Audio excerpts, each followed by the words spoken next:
نعمتوں کی ہر طرف آئے بہار،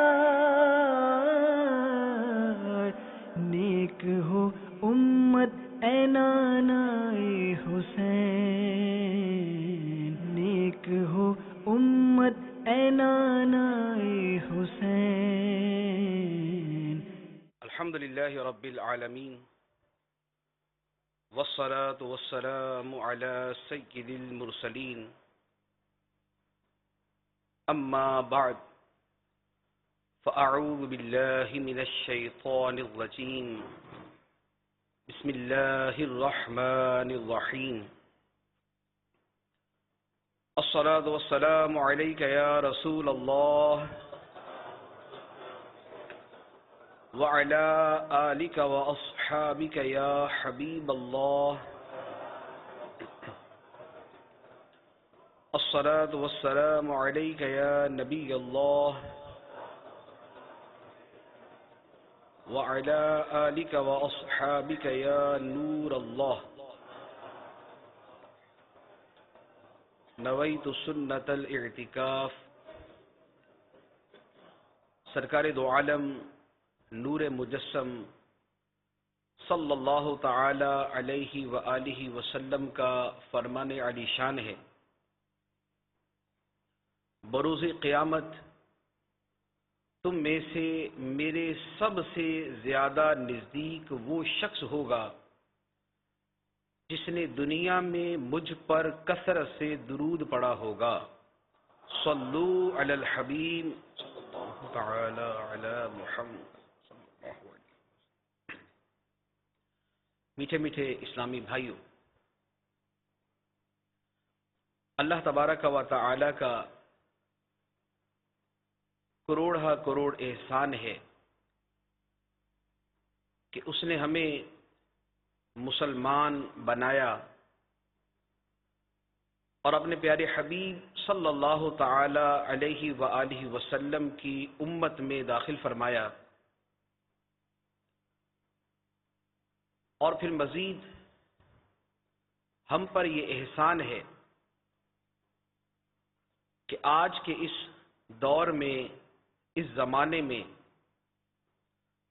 اللہ تبارک و تعالی نے ہمیں دعوت اسلامی سے محبت کرنے والا اور دعوت اسلامی سے وابستہ کیا۔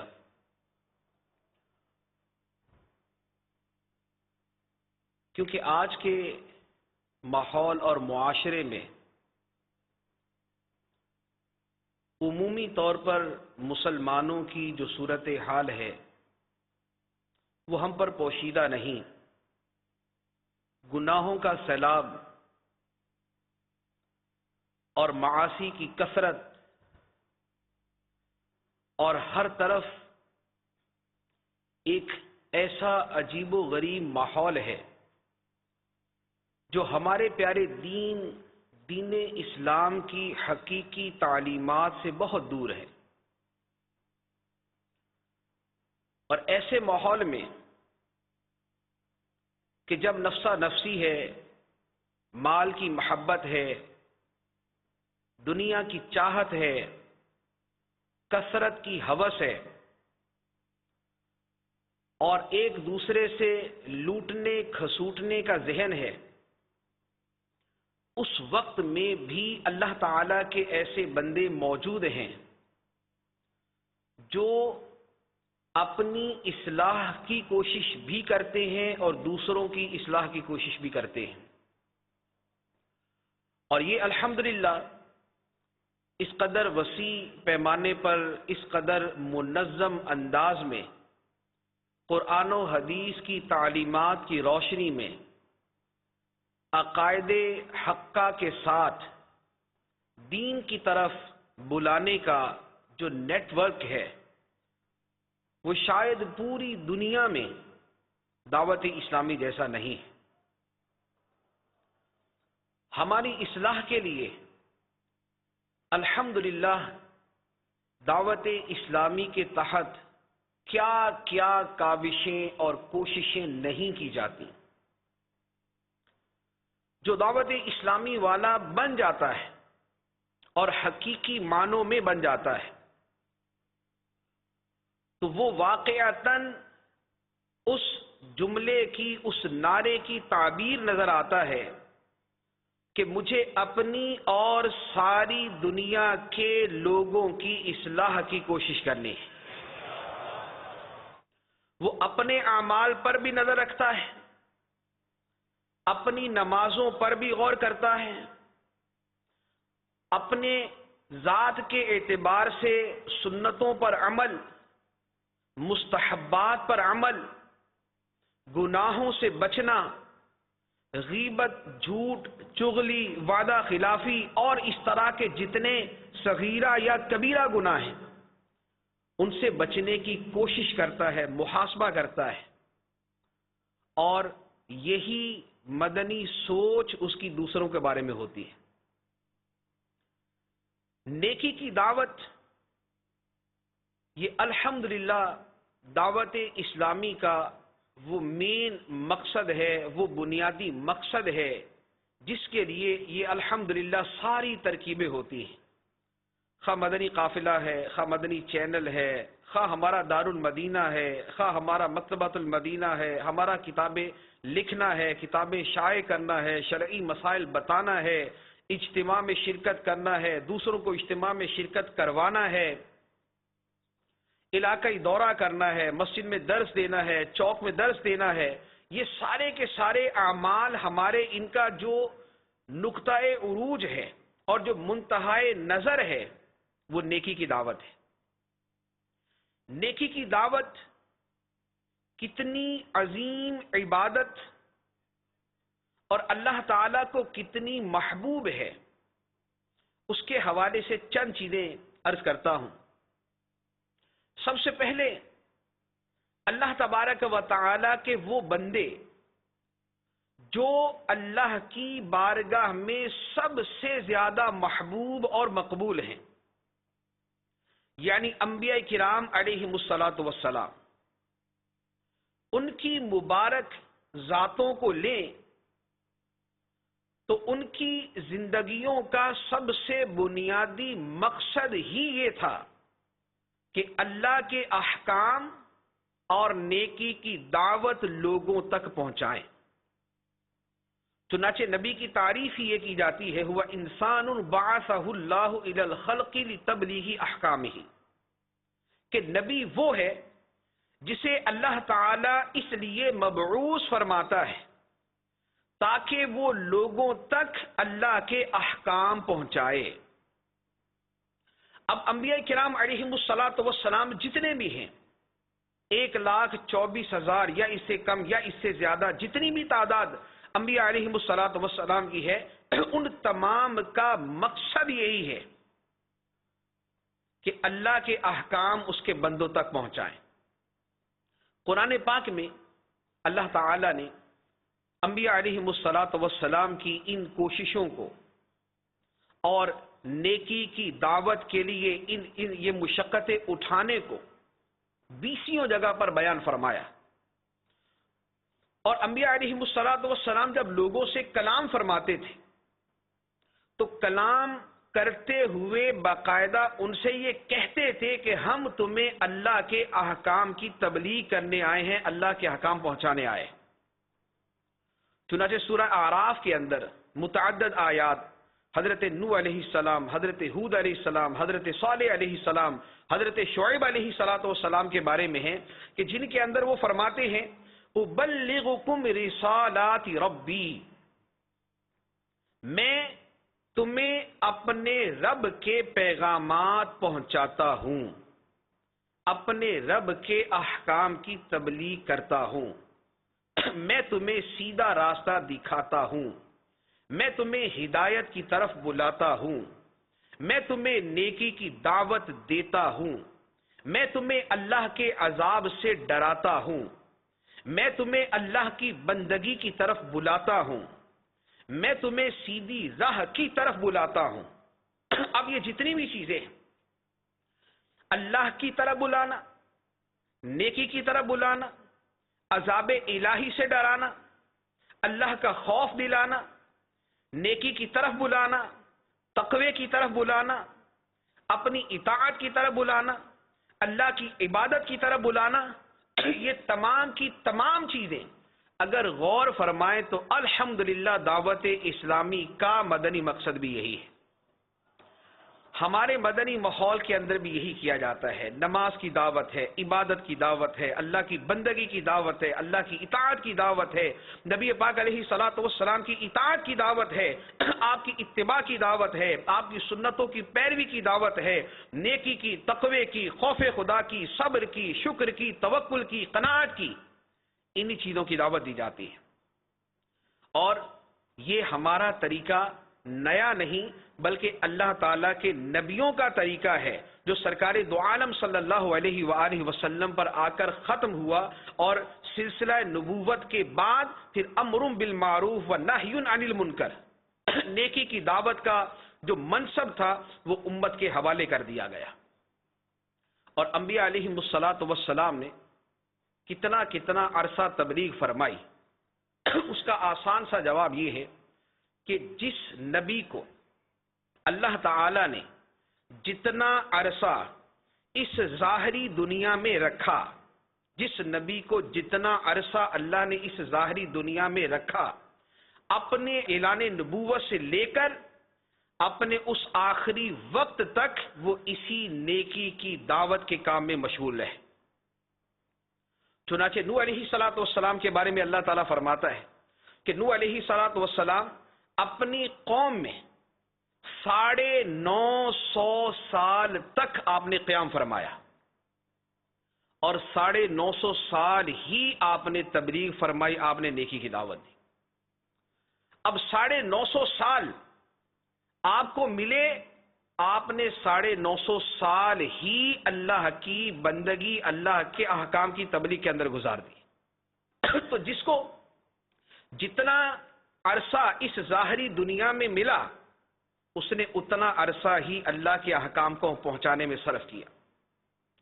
اور پھر صرف یہ نہ تھا کہ وہ اللہ کے احکام پہنچاتے تھے، ایک روٹین سے گھر سے نکلے، لوگوں کو پیغام دیا اور گھر واپس چلے گئے، ایسا نہیں تھا۔ یہ نہیں تھا کہ اللہ کے احکام پہنچانے کے لیے گھر سے نکلے تو ان کا استقبال ہوتا ہو، انہیں بڑی آؤ بھگت کے ساتھ انہیں ریسیو کیا جاتا ہو، انہیں منصب کے اوپر بٹھایا جاتا ہو، انہیں کرسی دی جاتی ہو، انہیں بڑے عزت و احترام کے ساتھ ان کا آگے سے استقبال کیا جاتا ہو۔ جتنا عرصہ تبلیغ کی، اکثر و بیشتر انبیاء علیہ الصلوۃ والسلام کا معاملہ یہی رہا کہ کافروں کی طرف سے، دشمنوں کی طرف سے انہیں مسلسل تکلیفیں دی جاتی رہیں، حتیٰ کہ انبیاء علیہ السلام کی ایک بہت بڑی تعداد وہ ہے کہ جنہیں کافروں نے شہید کر دیا۔ یقتلون النبیین بغیر الحق، قرآن پاک میں کہ قومیں ایسی تھیں، بنی اسرائیل کے بارے میں فرمایا کہ نبیوں کو ناحق شہید کر دیا کرتے تھے۔ تو گویا نیکی کی دعوت کے کام میں، اللہ کے احکام پہنچانے کے لیے انبیاء علیہ الصلوۃ والسلام نے شہادتیں بھی پائیں۔ حضرت ابراہیم علیہ الصلوۃ والسلام کا واقعہ مسلمانوں کا بچہ جانتا ہے کہ ابراہیم علیہ الصلوۃ والسلام نے جب اپنی قوم کو تبلیغ فرمائی، قوم نے آگے سے ماننے سے انکار کیا، ابراہیم علیہ الصلوۃ والسلام نے ان کو بتوں کو توڑ دیا۔ تو بتوں کو توڑنے کے بعد کیا ہوا؟ قوم نے آپس کے اندر مشورہ کر کے نعرے لگانے لگے، قالوا حرقوه وانصروا آلهتكم ان كنتم فاعلین، کہنے لگے ابراہیم کو جلا دو، ابراہیم کو آگ لگا دو، حرقوه انہیں جلا دو، آگ میں ڈال دو، وانصروا آلهتكم اور اپنے خداؤں کی مدد کرو اگر تمہیں کچھ کرنا ہے۔ یہ آپس کے اندر ان کا نعرہ تھا۔ اور وہی اللہ کے احکام پہنچانے، وہی نیکی کی دعوت دینے کی پاداش میں حضرت ابراہیم علیہ الصلوۃ والسلام کو آگ میں ڈال دیا گیا۔ آگے اللہ تعالیٰ کا خاص کرم ہوا، اللہ تعالیٰ نے فرمایا قلنا یا نار کونی بردا وسلاما علی ابراہیم، ہم نے کہہ دیا اے آگ ابراہیم پر ٹھنڈی اور سلامتی والی ہو جا۔ اللہ تعالیٰ نے بچا لیا، لیکن ابراہیم علیہ الصلوۃ والسلام نیکی کی دعوت دینے ہی کے اس مقدس جرم میں آگ میں ڈالے گئے۔ لیکن وہ جذبہ، وہ ولولہ، وہ جوش، وہ قوم کو سمجھانا، وہ آپ کا ویسے کا ویسا باقی رہا، حتیٰ کہ آپ کو اس ملک سے ہجرت کرنا پڑی، اور ہجرت اسی وجہ سے کرنی پڑی کہ کفار کے مظالم اپنی انتہا کو پہنچے ہوئے تھے۔ یہ حضرت ابراہیم علیہ السلام کے واقعے کا وہ پہلو ہے۔ ہم ان کی قربانی کے حوالے سے تو بہت مرتبہ سنتے ہیں، ہر مرتبہ عید الاضحیٰ کے موقع پر سنتے ہیں کہ ابراہیم علیہ السلام کو آگ میں ڈالا گیا، آپ نے قربانی کی، لیکن وہ آگ میں ڈالا جانا تھا کیوں؟ اور اللہ تعالیٰ نے آپ کو بچا لیا، پھر آپ نے ہجرت کی، وہ آپ کا ہجرت کرنا تھا کیوں؟ وہ آپ کا ہجرت کرنا اسی نیکی کی دعوت کے عظیم مقصد کے لیے تھا۔ اسی طرح اللہ تعالیٰ حضرت اسماعیل علیہ السلام کے بارے میں ارشاد فرماتا ہے، فرمایا وَاذْكُرْ فِي الْكِتَابِ اسماعیل، اور کتاب میں اسماعیل کو یاد کر، إِنَّهُ كَانَ صَادِقَ الْوَعْدِ وَكَانَ رَسُولًا نَبِيًّا، بے شک وہ وعدے کا سچا اور رسول نبی تھا۔ اب آگے اللہ تعالیٰ اسماعیل علیہ السلام کا ایک بڑا خوبصورت عمل بیان فرماتا ہے، فرمایا وَكَانَ يَأْمُرُ أَهْلَهُ بِالصَّلَاةِ وَالزَّكَاةِ وَكَانَ عِنْدَ رَبِّهِ مَرْضِيًّا، اور اسماعیل علیہ السلام اپنے گھر والوں کو نماز اور زکوٰۃ کا حکم دیا کرتے تھے۔ یہ اپنے گھر والوں کو نیکی کی دعوت دینا ہے کہ اسماعیل علیہ السلام اپنے گھر والوں کو نماز کا حکم دیا کرتے تھے، نماز کی دعوت دیا کرتے تھے، اور زکوٰۃ کا حکم دیا کرتے تھے، زکوٰۃ کی دعوت دیا کرتے تھے۔ یہ اللہ تعالیٰ کے نبیوں کی سنت کے طور پہ بیان کیا گیا کہ دوسرے کو نماز کی دعوت دیتے ہیں، دوسروں کو زکوٰۃ کی دعوت دیتے ہیں۔ اور الحمدللہ ہمارے مدنی ماحول میں بھی اسی سنت پر عمل کیا جاتا ہے۔ ہم بھی صدائے مدینہ کے ذریعے نماز کی دعوت دیتے ہیں، ہم بھی بیانات کے ذریعے نماز کی دعوت دیتے ہیں، ہم بھی درس کے ذریعے نماز کی دعوت دیتے ہیں، ہم بھی انفرادی کوشش کے ذریعے نماز کی دعوت دیتے ہیں۔ اور یہ دعوت دینا معمولی عمل نہیں، یہ اللہ تعالیٰ کے نبیوں کی سنت ہے، یہ اللہ تعالیٰ کے نبیوں کی سنت ہے۔ اور اس طریقہ مبارکہ پر، اس نیکی کی دعوت پر کہاں کہاں عمل کیا گیا؟ سورہ یوسف، اللہ تعالیٰ نے یوسف علیہ السلام کے واقعے کو قرآن پاک میں بہترین واقعہ بیان فرمایا، نحن نقص علیک احسن القصص، ہم تمہیں بہترین واقعہ بیان کریں گے، بہترین قصہ بیان کریں گے۔ یوسف علیہ السلام کا واقعہ قرآن میں بہترین واقعے کے طور پہ، بہترین قصے کے طور پہ بیان کیا گیا۔ اس واقعے میں کیا ہے کہ یوسف علیہ السلام کی سیرت بڑی خوبصورت سیرت ہے، آپ کے واقعات بڑے حسین واقعات ہیں۔ وہ واقعات ہیں کیا؟ ان واقعات کے اندر آپ کا تقوی بھی ہے کہ زلیخا نے آپ کو گناہ کی دعوت دی، آپ اس سے بچ گئے۔ اس واقعے کے اندر آپ کا عفو درگزر بھی ہے کہ بھائیوں نے آپ پر زیادتی کی، آپ نے انہیں معاف کر دیا۔ اس واقعے کے اندر آپ کی دانش مندی بھی ہے کہ آپ کو حکومت کے اندر خزانہ سپرد کیا گیا، آپ نے امانت داری کا مظاہرہ کیا اور ملک کو بہترین انداز میں چلایا۔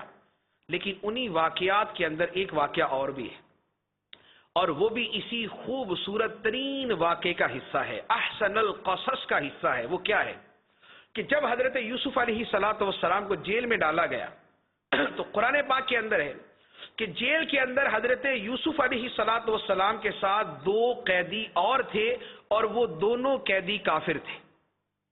دو قیدی اور تھے اور وہ دونوں قیدی کافر تھے۔ یوسف علیہ السلام جیل میں ہیں، آپ نے جیل کے اندر بھی نیکی کی دعوت دیتے ہوئے ان دونوں کو توحید کی اور اپنی رسالت کی دعوت ارشاد فرمائی۔ یہ اسی خوبصورت واقعے کا حصہ ہے کہ جیل میں ہیں اور ظلمن جیل میں ہیں، آپ پہ زیادتی کی گئی، آپ پہ ظلم کیا گیا، آپ کو جیل میں ڈال دیا گیا، لیکن جیل میں جانے کے بعد بھی اللہ تعالیٰ کی عبادت و بندگی بھی باقی ہے، نیکی کی دعوت کا کام بھی باقی ہے۔ اور اسی سنت یوسفی علیہ السلام پر عمل کرتے ہوئے الحمدللہ دعوت اسلامی کے مدنی ماحول میں بھی جیل خانہ جات کے اندر دعوت اسلامی کا کام ہوتا ہے۔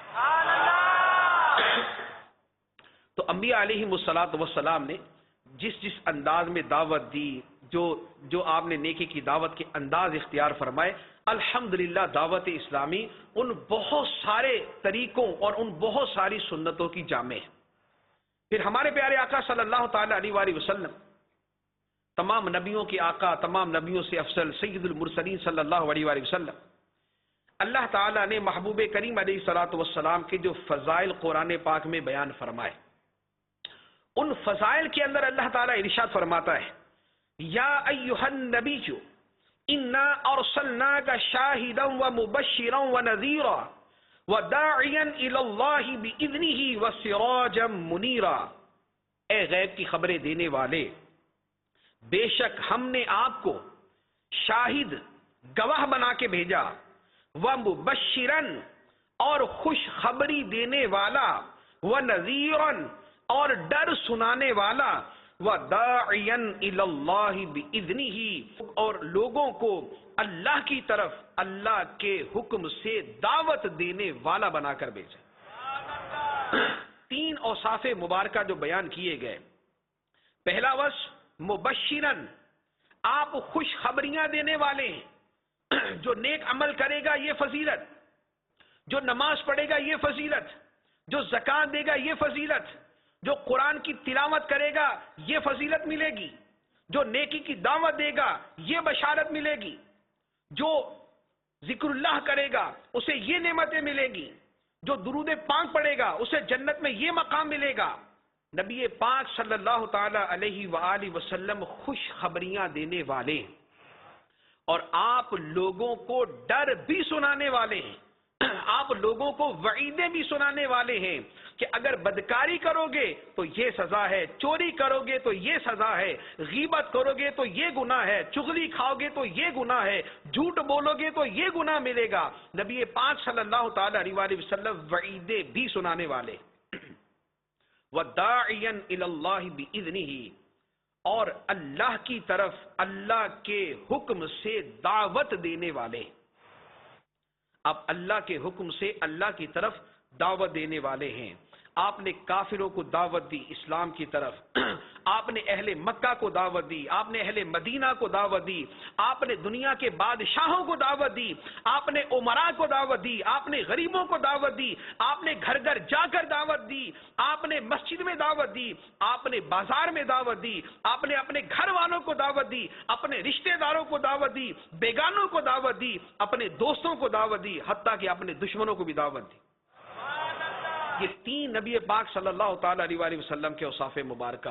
آپ خوشخبری دینے والے، آپ ڈر سنانے والے، آپ اللہ کے حکم سے اللہ کی طرف دعوت دینے والے ہیں، اور الحمدللہ یہ وہ تین سنتیں مبارکہ ہیں جنہیں ایک سنت بھی کہہ سکتے، تین سنت بھی کہہ سکتے۔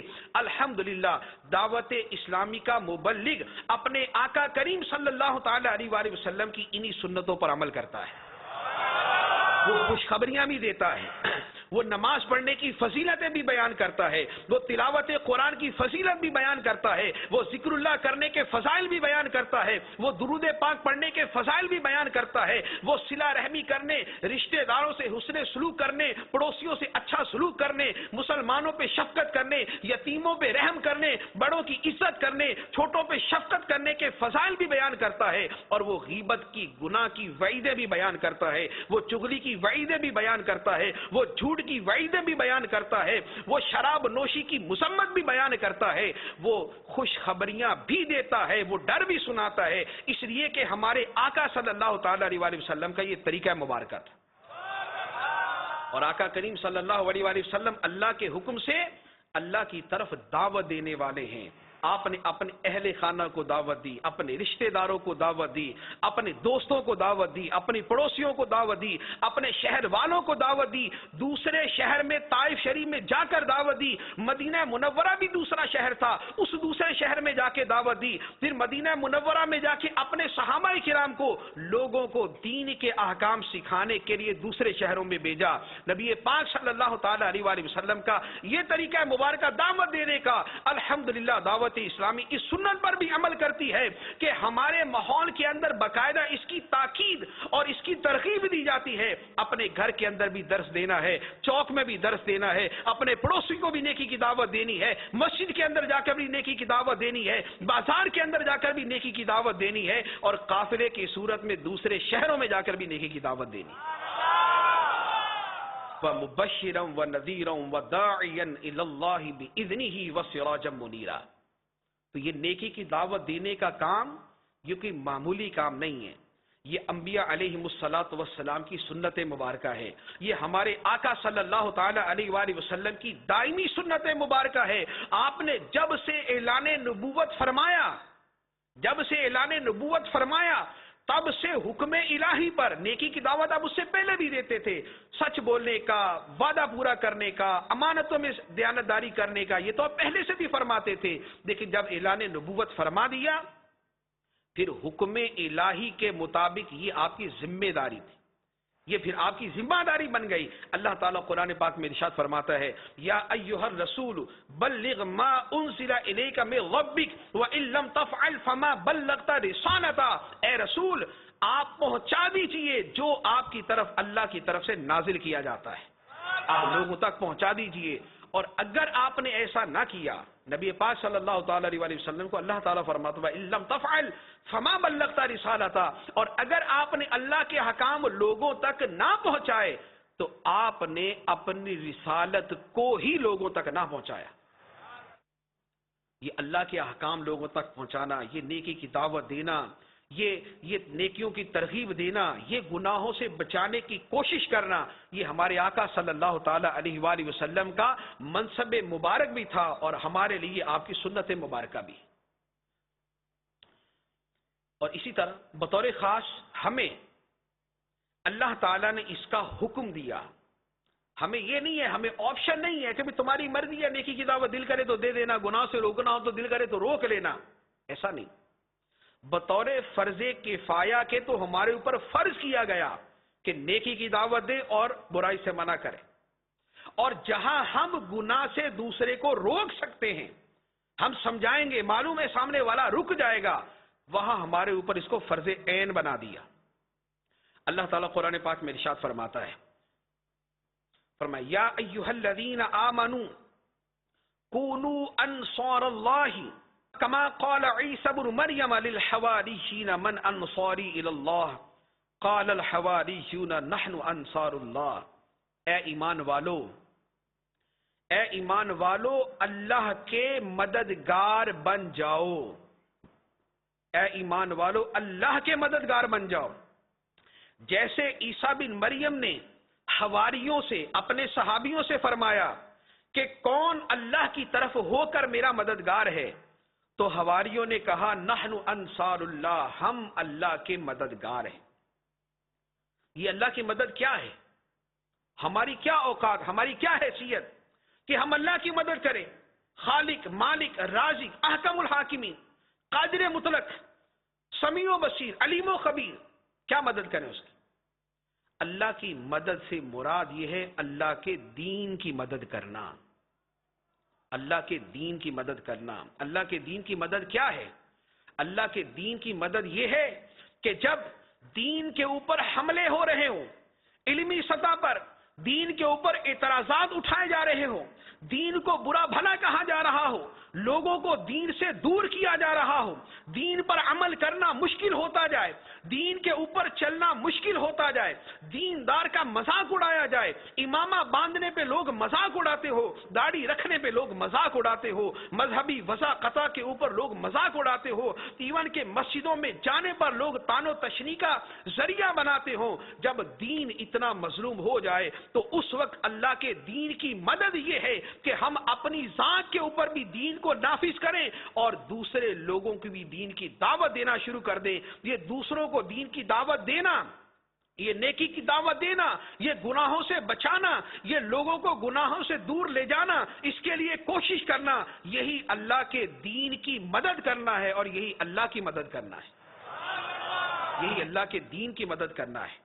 ایک اور مقام پر اللہ تبارک و تعالی ارشاد فرماتا ہے اور یہ دین خدا کی مدد، دین اسلام کی مدد یعنی نیکی کی دعوت دینے کی فضیلت اللہ تعالیٰ ارشاد فرماتا ہے، یا ایھا الذین آمنوا ان تنصروا اللہ ینصرکم، اے ایمان والو اگر تم اللہ کی مدد کرو گے اللہ تمہاری مدد کرے گا، اگر تم اللہ کی مدد کرو گے اللہ تمہاری مدد کرے گا۔ مراد یہ کہ اگر تم اللہ کے دین کی مدد کرو گے اللہ تمہاری مدد کرے گا، اگر تم اللہ کے دین کی حفاظت کرتے ہو، اگر اللہ کے دین کا پیغام پہنچاتے ہو، اگر اسے صحیح طریقے سے سیکھتے ہو، دوسروں کو سکھانے کی کوشش کرتے ہو، دوسروں کو اس دین کی طرف بلانے کی کوشش کرتے ہو، دوسروں کو نماز کی دعوت دیتے ہو، زکوٰۃ کی دعوت دیتے ہو، تلاوت قرآن کی طرف بلاتے ہو، ذکر اللہ کی طرف بلاتے ہو، تو تم دین خدا کی مدد کر رہے ہو، اللہ تعالیٰ تمہاری مدد فرمائے۔ اب اس سے بڑھ کر ہم اپنے معاملات میں پریشان ہوتے ہیں، ہم اپنے معاملات میں پریشان ہوتے ہیں، بیماری کے اعتبار سے، روزگار کے اعتبار سے، دیگر کتنی چیزوں کے اعتبار سے۔ اللہ تعالیٰ نے اپنی مدد کا ہمیں نسخہ عطا فرما دیا۔ اللہ کی مدد چاہیے، مصیبتیں اللہ تعالیٰ دور کرے گا، پریشانیاں اللہ تعالیٰ دور کرے گا، مرض اللہ تعالیٰ دور کرے گا، روزگار اللہ تعالیٰ نے دینا، شفا اللہ تعالیٰ نے دینی، اللہ تعالیٰ نے اس کا طریقہ بتا دیا۔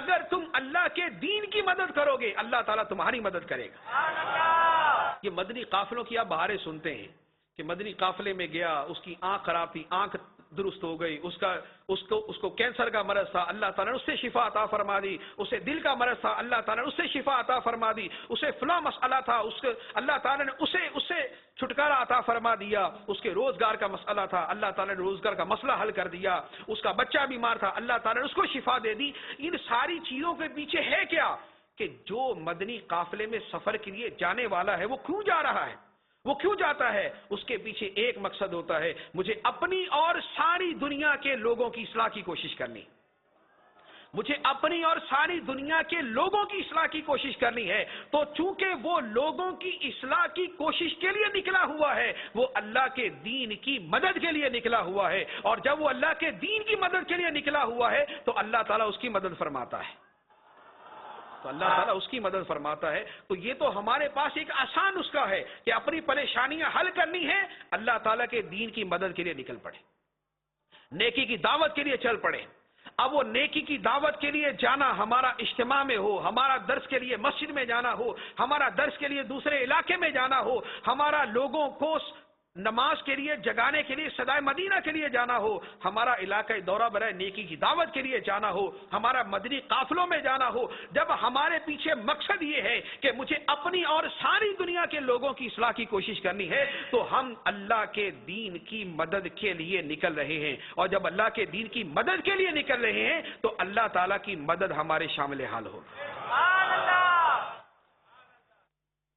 اسی طرح اللہ تعالیٰ نے ایک اور مقام پر اس کا حکم دیتے ہوئے ارشاد فرمایا، جو فرض کفایہ کے طور پہ حکم دیا، فرمایا وَلْتَكُمْ مِنْكُمْ أُمَّةٌ يَدْعُونَ إِلَى الْخَيْرِ وَيَأْمُرُونَ بِالْمَعْرُوفِ وَيَنْهَوْنَ عَنِ الْمُنْكَرِ وَأُولَئِكَ هُمُ الْمُفْلِحُونَ، اور تم میں سے ایک گروہ ایسا ہونا چاہیے جو بھلائی کی طرف بلائیں اور اچھی بات کا حکم دیں اور بری بات سے منع کریں، اور یہی لوگ فلاح پانے والے ہیں۔ پہلی بات فرمائی کہ تم میں ایک گروہ ایسا ہونا چاہیے، سارے کے سارے یہی کام کریں تو بظاہر یہ مشکل ہوتا ہے، لیکن تم میں ایک گروہ ہونا چاہیے، اے مسلمانوں تم میں ایک گروہ ہونا چاہیے، کیا کرے؟ یدعون الی الخیر، جو اچھے کاموں کی طرف لوگوں کو دعوت دیں، جو نیکی کی طرف لوگوں کو بلائیں، یأمرون بالمعروف، اور اچھی بات کا حکم دیں، وینہون عن المنکر، اور بری بات سے منع کریں۔ اب اچھی بات کی دعوت دیں گے، اچھی بات کا حکم دیں گے، بری بات سے منع کریں گے، صلہ کیا ہوگا؟ اللہ تعالیٰ فرماتا ہے وَأُولَئِكَ هُمُ الْمُفْلِحُونَ، یہی لوگ فلاح پانے والے ہیں، یہی لوگ کامیاب ہونے والے ہیں۔ اور الحمدللہ دعوت اسلامی اس آیت مبارکہ کی عملی تفسیر ہے، اس آیت مبارکہ کی عملی تفسیر ہے کہ مسلمانوں میں ایک گروہ ہے، ہم دعوت اسلامی کو دیکھ کر وہ بانگے دہل کہہ سکتے ہیں کہ الحمدللہ مسلمانوں میں یہ گروہ ہے یدعون الی الخیر، جو خیر کی طرف دعوت دیتا ہے، جو نیکی کی طرف بلاتا ہے، وَيَأْمُرُونَ بِالْمَعْرُوفِ اور اچھی بات کا حکم دیتا ہے، وَيَنْهَوْنَ عَنِ الْمُنْكَرِ اور بری بات سے منع کرتا ہے۔ تو الحمدللہ جب یہ اوصاف ہمارے دعوت اسلامی کے مبلغین میں، دعوت اسلامی کے متعلقین میں، دعوت اسلامی کا مدنی کام کرنے والوں میں موجود ہیں، تو اللہ تبارک و تعالیٰ کی وہ بشارت بھی ضرور نصیب ہوگی کہ یہی لوگ فلاح پانے والے ہیں، یہی لوگ کامیاب ہونے والے ہیں، یہ دنیا میں بھی کامیاب ہوں گے، یہ آخرت کے اندر بھی کامیاب ہوں گے۔ اب ہمیں اللہ تعالیٰ نے حکم دیا تم میں ایک ایسا گروہ ہونا چاہیے۔ اب ہم جب نیکی کی دعوت دیتے ہیں، ہم میں بھی دو طرح کے ہوتے ہیں۔ ایک تو وہ لوگ ہیں کہ جو دعوت اسلامی سے بالکل ہی جو ہے وہ غیر متعلق ہے، کہ بعض کو تعارف ہی نہیں ہے، بعض کا اصلاً تعلق نہیں ہے۔ لیکن جو دعوت اسلامی سے متعلقین ہیں ان میں بھی دو طرح کے لوگ ہوتے ہیں۔ بعض اوقات وہ ہوتے ہیں کہ جو کسی بھی وجہ سے بیچارے جو ہے وہ ایک جو ہے وہ مایوس ہو کر بیٹھ جاتے ہیں، نیکی کی دعوت سے دور ہو جاتے ہیں، پہلے درس دیتے تھے چھوڑ دیتے ہیں، پہلے اجتماع میں آتے تھے آنا چھوڑ دیتے ہیں، پہلے بیان کرتے تھے بیان کرنا چھوڑ دیتے ہیں، پہلے قافلوں میں جاتے تھے قافلوں میں جانا چھوڑ دیتے ہیں۔ اور کچھ وہ ہیں کہ جو یہ سارے مدنی کام کرتے تو ہیں لیکن ان میں سستی کرتے ہیں، کبھی کر لیا کبھی نہیں کیا، ایک مہینے مدنی قافلے میں سفر کر لیا اگلے مہینے چھوڑ دیا، 2 دن صدائے مدینہ لگا لی 4 دن چھوڑ بھی دی، ایک مرتبہ بھی اجتماع میں آ گئے 2 مرتبہ نہ بھی آئے، ایک مرتبہ علاقے دورے میں شرکت کر لی 2 مرتبہ نہ بھی کی۔ تو یہ جو طریقہ کار ہے یہ نہیں۔ جب ہم الحمدللہ اس آیت مبارکہ کے مصداق کے طور پر وہ گروہ ہیں جن کے اوصاف اللہ تعالیٰ نے بیان فرمائے، تو یہاں پر یہ نہیں ہے کہ کبھی وہ کریں گے کبھی نہیں کریں گے، یا پھر یہ نہیں ہے، یہاں پر ہے کہ وہ گروہ ایسا ہوگا یدعون الی الخیر، جو بھلائی کی طرف دعوت دیتا رہے گا، سستی نہیں کریں گے، کاہلی نہیں کریں گے، کوتاہی نہیں کریں گے، آپس کے ذاتی معاملات کی وجہ سے یا کسی کے ڈانڈنے ڈپڑنے کی وجہ سے یا کسی کے مس بہیو کی وجہ سے یا کسی کے ترش رویے کی وجہ سے وہ نیکی کے کام کو چھوڑ نہیں دیں گے، وہ نیکی کی دعوت کو چھوڑ نہیں دیں گے، اس لیے کہ نیکی کی دعوت ہم اس غلط رویے والے کی وجہ سے نہیں کر رہے، ہم اللہ کے حکم پہ عمل کرتے ہوئے کر رہے ہیں، ہم اپنے آقا صلی اللہ علیہ وآلہ وسلم کی سنت پہ عمل کرتے ہوئے کر رہے ہیں۔ تو جب ہمارا یہ نیکی کا کام اللہ کے لیے ہے، اللہ کے محبوب علیہ الصلوۃ والسلام کے لیے ہے، تو ان کی رضا تو ہمیں حاصل ہوتی رہے گی۔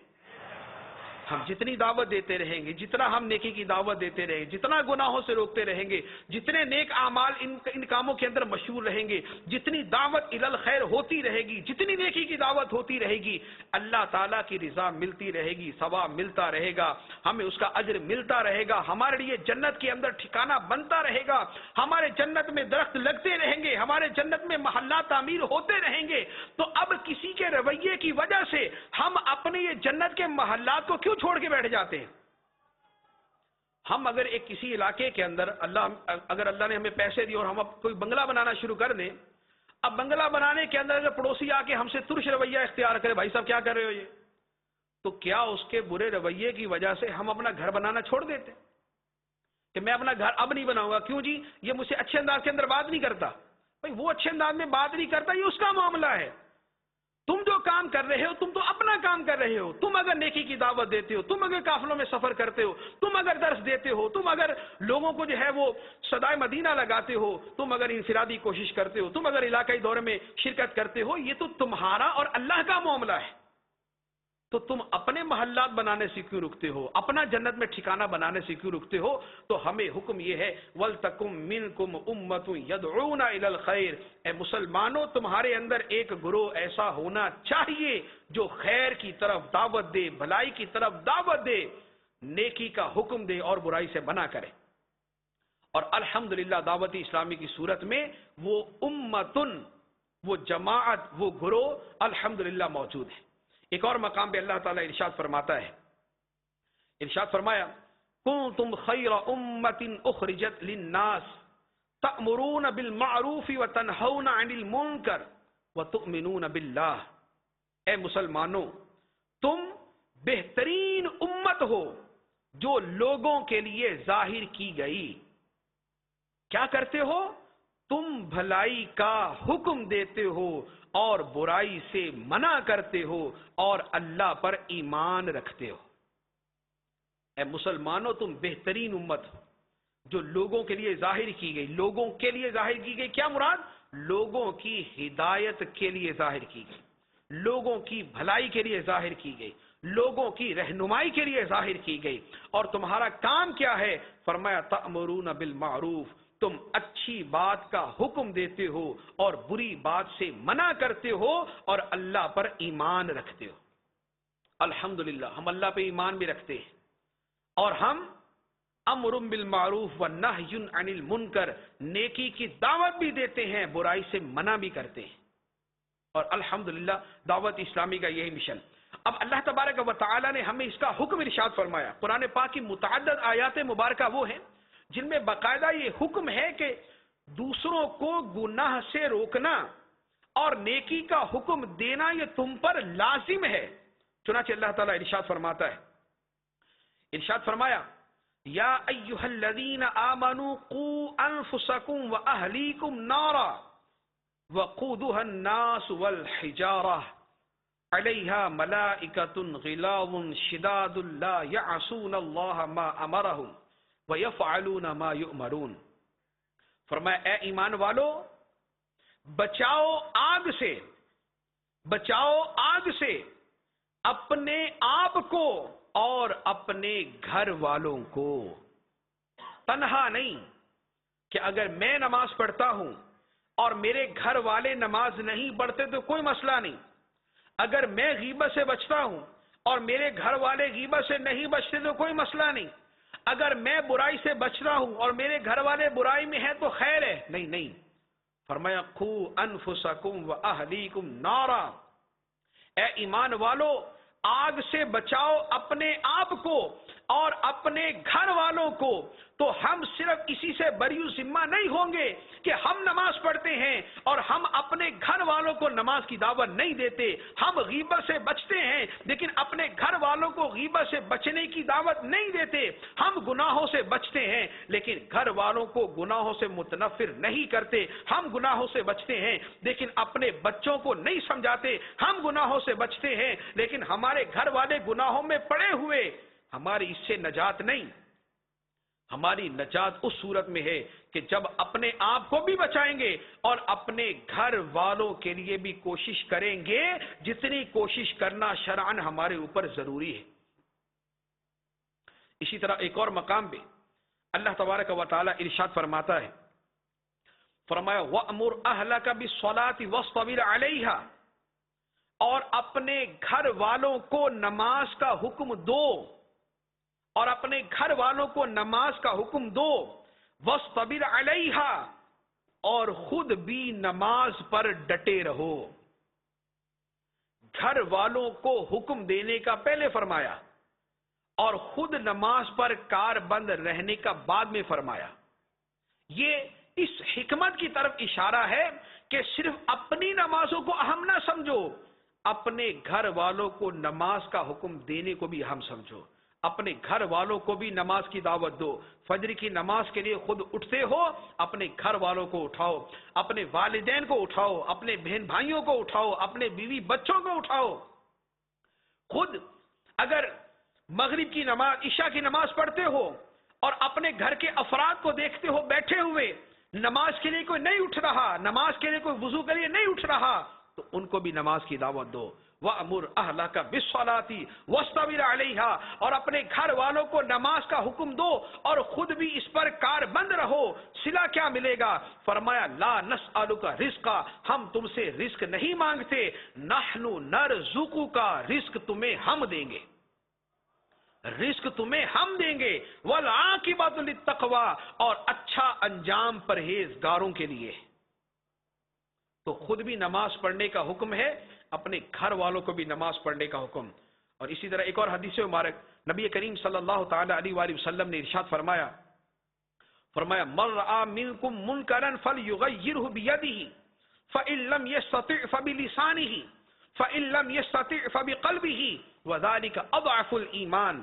فرمایا کہ تم میں جو شخص کسی برائی کو دیکھے تو اسے چاہیے کہ اپنے ہاتھ سے اس برائی کو مٹا دے، اپنے ہاتھ سے اس برائی کو بدل دے، اور اگر ہاتھ سے روکنے کی طاقت نہ ہو تو اپنی زبان سے اس برائی کو بدل دے، اور اگر زبان سے بولنے کی بھی طاقت نہیں ہے تو پھر اپنے دل میں اس برائی کو برا جانے، لیکن یہ ایمان کا سب سے کمزور درجہ ہے۔ 3 درجے، پہلا یہ کہ ہاتھ سے روک سکتے ہیں، جیسے والدین اپنی اولاد کو سختی کر کے بھی روک سکتے ہیں، شوہر اپنی بیوی کو روک سکتا ہے، حکمران اپنی رعایا کو روک سکتے ہیں، افسر اپنے ماتحتوں کو روک سکتے ہیں، سینئر اپنے جونیئر کو روک سکتا ہے، یوں درجہ بدرجہ اوپر والا نیچے والے کو ہاتھ سے روک سکتا ہے، مراد یہ کہ سختی کر سکتا ہے۔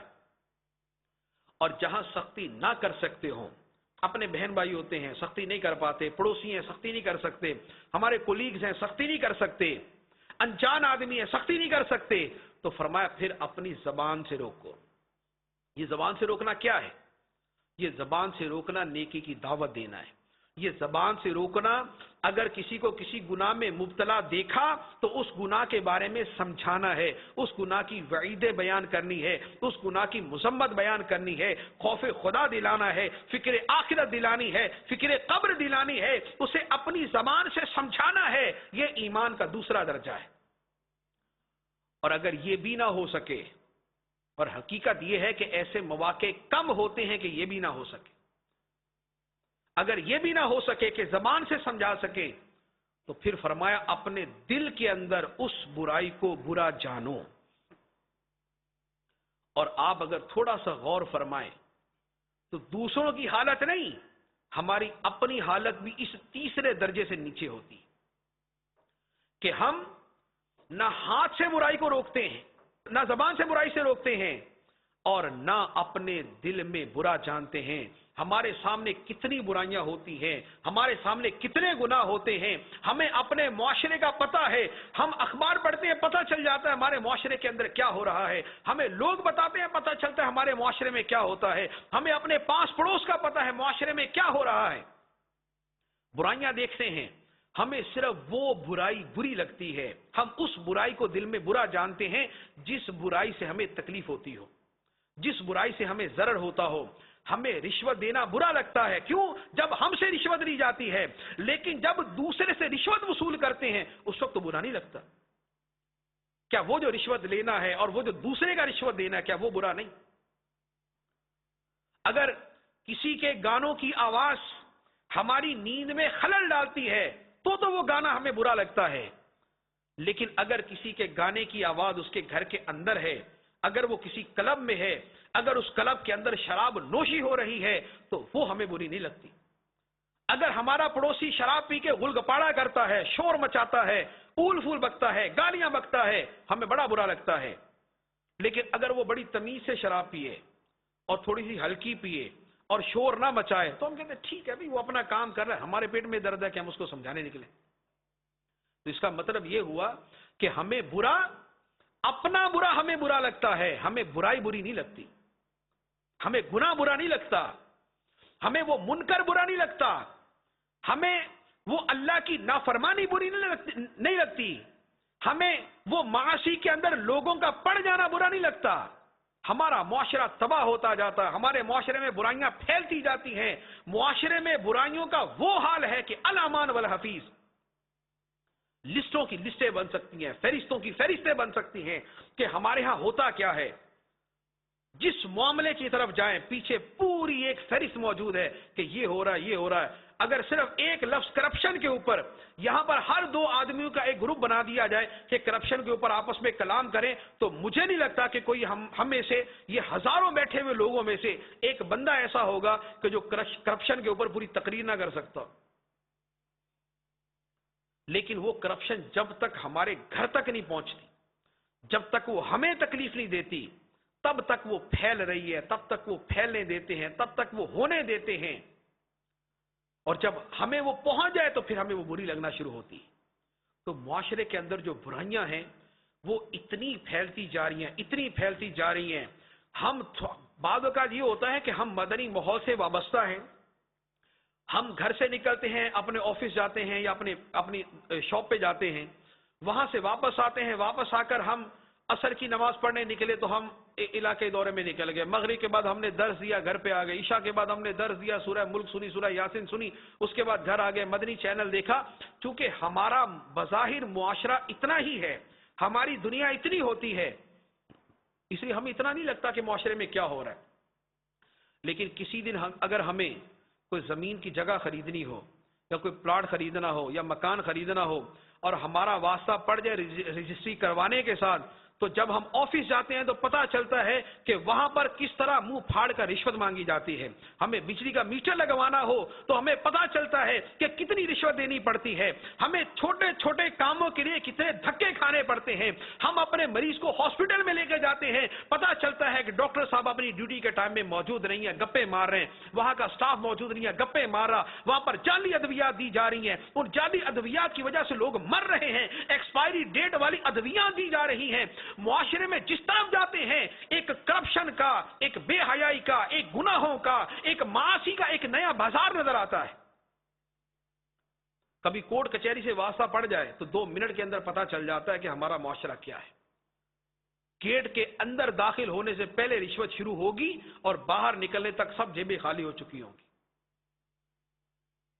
اور دیگر معاملات کے اندر یہ سمجھ نہیں آتا کہ ہمارا معاشرہ جاتا کس طرف، اور یہ اتنی برائیاں کیوں پھیلتی جا رہی؟ برائیاں اس لیے پھیلتی ہیں کہ جب ہم سب سے پہلے اپنے گھر والوں سے چشم پوشی کرتے ہیں کہ ہم سمجھتے ہیں کہ یہ گڑبڑ کر رہا ہے لیکن ہم کچھ نہیں کہتے۔ ہمارے گھر کا اگر ایک فرد اگر وہ کسی سرکاری محکمے میں ہے، اگر وہ میٹر ریڈر ہے، اگر وہ کسی چھوٹی موٹی پوسٹ کے اوپر ہے، اس کی تنخواہ ہے 15,000 20,000 روپے، لیکن جناب مہینے کے اندر وہ ہمیں 1,00,000 روپیہ لا کے دے دیتا ہے، گھر کے خرچے شاندار چلے، گھر میں کار بھی ہے، اے سی بھی لگا ہوا، گھر کے خرچے بھی بڑے اچھے انداز میں چل رہے، مٹن پک رہا ہے اور بہترین قسم کے لباس بھی آ رہے، سوٹ بھی آ رہے، تنخواہ 15,000 روپے اور سوٹ ایک کا 3,000 4,000 ہزار روپے کا۔ وہ کہاں سے آ رہا ہے؟ کیا گھر والوں کو سمجھ نہیں آتی کہ یہ ہمارے گھر کا کمانے والا یہ 6 7ویں گریڈ کا ایک معمولی سا ملازم ہے، لیکن 1,00,000 روپیہ جو گھر پہ لے کے آ رہا ہے وہ کہاں سے لے کے آ رہا ہے؟ یہ وہ پہلی کرپشن ہوتی ہے، یہ وہ پہلی برائی ہوتی ہے کہ جب گھر والے اسے چشم پوشی کرتے ہیں۔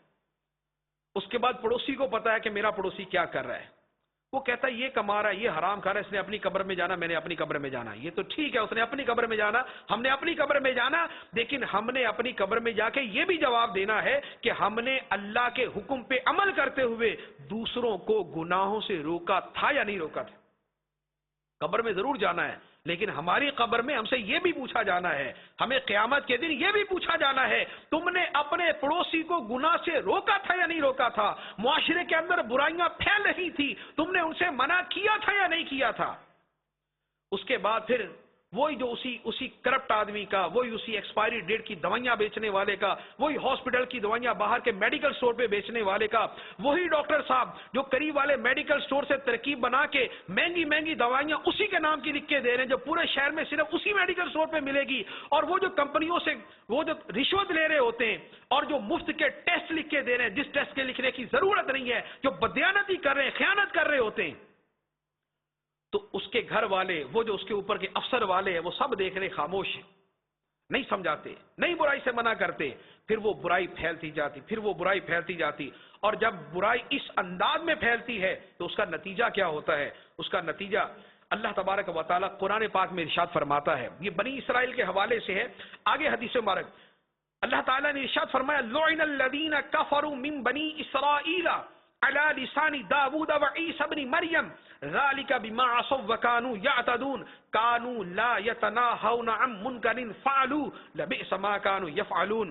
ارشاد فرمایا بنی اسرائیل کے کافروں پر حضرت داؤد اور حضرت عیسیٰ علیہم السلام کی زبان سے لعنت کی گئی۔ بنی اسرائیل کے کافروں پر 2 نبیوں کی زبان سے لعنت کی گئی۔ وہ لعنت کیوں کی گئی؟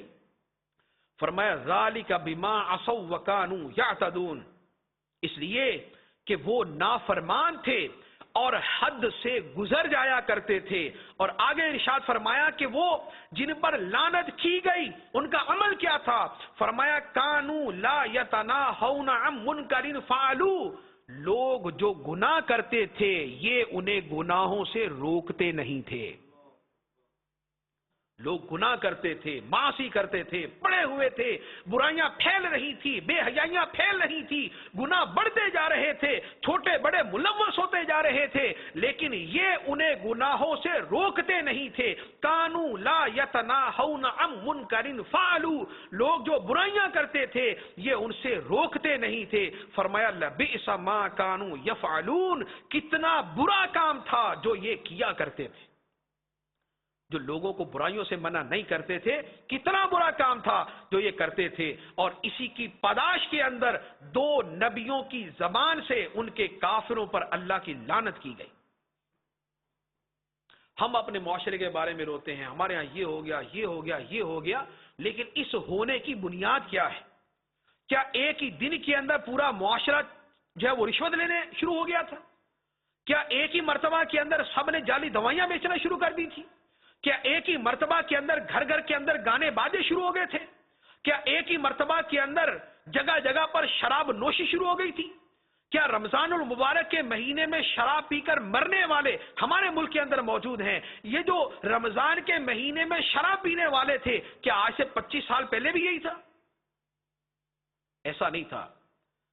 شراب پینا شروع ہوا، منع نہیں کیا گیا، منع نہیں کیا گیا، بڑھتا گیا، بڑھتا گیا، بڑھتا گیا. انجام یہ ہوا کہ رمضان کے مہینے کے اندر شراب پی جاتی ہے اور 27ویں رات کو، رمضان کی 27ویں رات کو زہریلی شراب پی کے چند سال پہلے ہی یہاں پاکستان کے اندر 20 کی تعداد کے اندر لوگ مر گئے تھے. ان میں کتنے مسلمان تھے جنہوں نے شراب پی؟ کب؟ رمضان میں. کب؟ 27ویں رات میں. 27ویں رات میں شراب پی، جو اللہ کی عبادت کی خاص رات ہے. لیلۃ القدر خیر من الف شہر. اتنی افضل رات کے اندر یہ جن کے دل اتنے سخت ہو گئے، جن کے دل اتنے سخت ہو گئے، کیسے ہو گئے؟ کیا پیدائشی تھے؟ کیا بچپن سے ان کی یہی حالت تھی؟ نہیں. بری صحبت، بری صحبت، بری صحبت. ایک گناہ کیا نہیں روکا کسی نے، دوسرا گناہ کیا نہیں روکا کسی نے، پھر گناہ کیا نہیں روکا کسی نے. نہیں تھا سمجھانے والا، نہ باپ نے روکا، نہ ماں نے روکا، نہ بڑے بھائی نے روکا، نہ رشتہ داروں نے روکا، نہ پڑوسیوں نے روکا. اور وہ برائیاں بڑھتے بڑھتے اب شراب کا یہ حال ہے کہ اب اگر شراب کی تھوڑی سی ذرا انویسٹیگیشن کی جائے کہ ہمارے معاشرے میں شراب کتنی پی جاتی ہے تو شاید ہم اس کا شمار بھی نہیں کر سکتے. شراب جب غیر قانونی، ایک قانونی بھی ہوتی ہے، غیر قانونی جب شراب پکڑی جاتی ہے تو 10-10 ہزار بوتلیں شراب کی پکڑی جاتی ہیں. 10-10 ہزار بوتلیں. گدے کا گوشت بیچا جا رہا، کتے کا گوشت بیچا جا رہا، خنزیر کا گوشت بیچا جا رہا، مردہ مرغیوں کا گوشت بیچا جا رہا، مردہ جانوروں کا گوشت بیچا جا رہا، مردہ بھینسوں کا گوشت بیچا جا رہا، مردہ گائے کا گوشت بیچا جا رہا. یہ کیا یکدم شروع ہو گیا؟ اور یہ جو بیچنے والے ہیں، کیا ان کے پاس پڑوس، ان کے رشتہ دار، اس کے گھر والوں کو نہیں پتا؟ کیا جن کی سرکاری سطح پہ ذمہ داری ہے کہ ان چیزوں کو روکیں، کیا ان کو نہیں پتا ہوتا؟ علاقے کے اندر جو گناہ ہوتے ہیں، علاقے کے جو متعلقہ محکمے ہوتے ہیں، کیا ان کو نہیں پتا ہوتا؟ ان کے افسروں کو نہیں پتا ہوتا؟ پتا ہوتا ہے، لیکن نہیں روکتے. اور جب نہیں روکتے تو پھر وہ جو کتے کا گوشت بکا اور نہ روکا، وہ ایک دن اس کے دسترخوان پر بھی موجود ہوتا ہے. کیونکہ اس کو کسی نے، گوشت نے اس کو بول کے نہیں بتانا کہ میں کتے کا گوشت ہوں. جب اس علاقے میں بکا، اس نے نہیں روکا، تو ایک دن وہی کتے کا گوشت اسی کے منہ کے اندر جا رہا ہوگا، ایک دن وہی مردہ مرغیوں کا گوشت اس کے منہ میں جا رہا ہوگا، وہی گدوں کا گوشت اس کے منہ میں جا رہا ہوگا، اس لیے کہ اس نے روکا نہیں تھا. اور ہم نے اگر نہ روکا اور اگر ہم نے اس کے لیے کوشش نہ کی تو پھر یہ گوشت ہمارے گھروں کے اندر بھی پہنچے گا. کیونکہ اگر اتنی بڑی تعداد کے اندر یہ مردہ گوشت اگر بکے گا اور یہ حرام گوشت بکے گا تو ہمیں کون سا جو ہے وہ گوشت بول کے بتاتا ہے کہ میں بکرے کا گوشت ہوں یا فلاں جانور کا گوشت. تو یہ جو برائیاں پھیلتی ہیں اس کا پھر انجام کیا ہوتا ہے؟ نبی کریم صلی اللہ تعالی علیہ وآلہ وسلم ارشاد فرماتے ہیں، ترمذی شریف کی حدیث مبارک، فرمایا اس ذات کی قسم جس کے دستے قدرت میں میری جان ہے، تم یا تو ضرور نیکی کا حکم دو گے اور برائی سے منع کرو گے یا قریب ہے کہ اللہ تم پر اپنی طرف سے عذاب نازل فرمائے گا. پھر تم اللہ سے دعا مانگو گے مگر تمہاری دعا قبول نہیں کی جائے گی. تمہاری دعا قبول نہیں کی جائے گی. تم نیکی کا حکم دو. اور دوسری حدیث مبارک میں فرمایا, موجم الاوسط کی حدیث, فرمایا تم ضرور نیکی کا حکم دو گے اور برائی سے منع کرو گے ورنہ اللہ تعالیٰ تم میں سے ہی برے لوگوں کو مسلط کر دے گا. تمہارے بدترین لوگ ہی تمہارے اوپر مسلط ہو جائیں گے. پھر تمہارے نیک لوگ بھی دعا کریں گے تو قبول نہیں ہوگی. آج ہمیں بعض اوقات لگتا تو ہے کہ ہماری دعائیں قبول نہیں ہو رہی.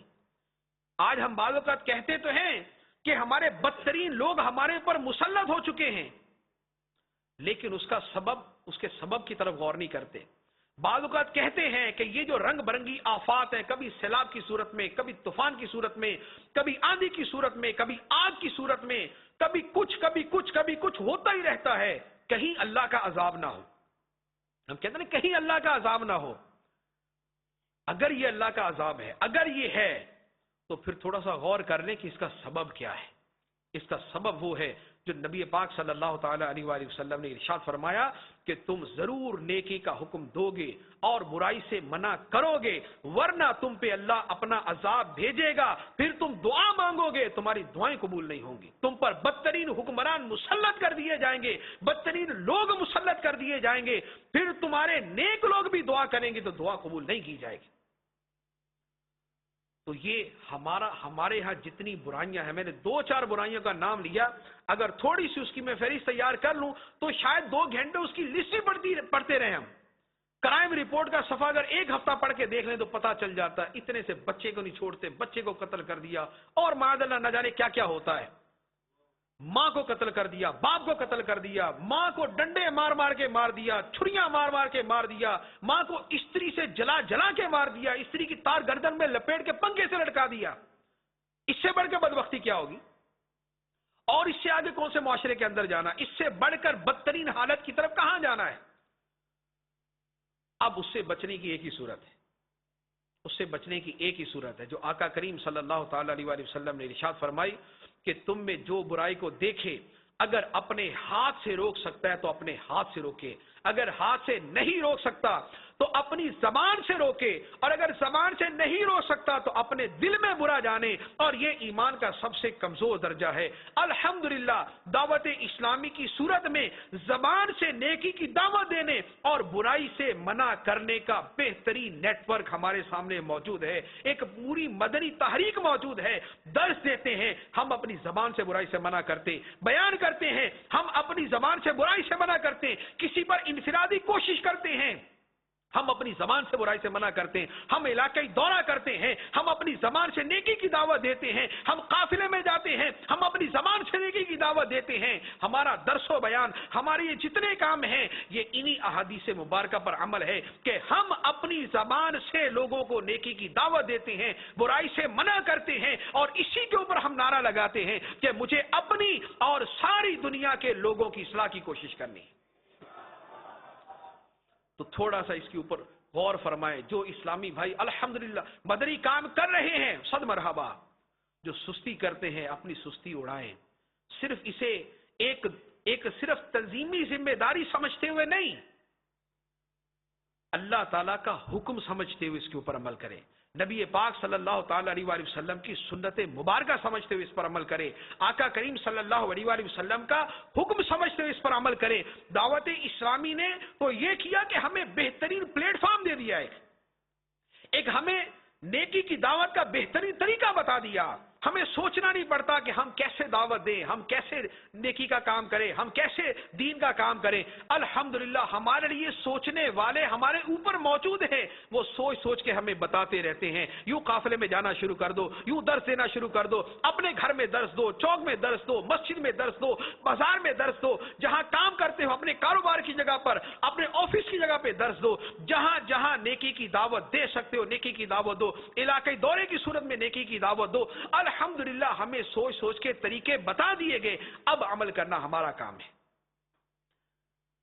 اللہ تبارک و تعالی ہمیں عمل کی توفیق عطا فرمائے اور ہم دل و جان سے قرآن و حدیث کے احکام پہ عمل کرتے ہوئے حقیقتاً اس نعرے کے مصداق بن جائیں کہ مجھے اپنی اور ساری دنیا کے لوگوں کی اصلاح کی کوشش کرنی ہے انشاءاللہ عز و جل۔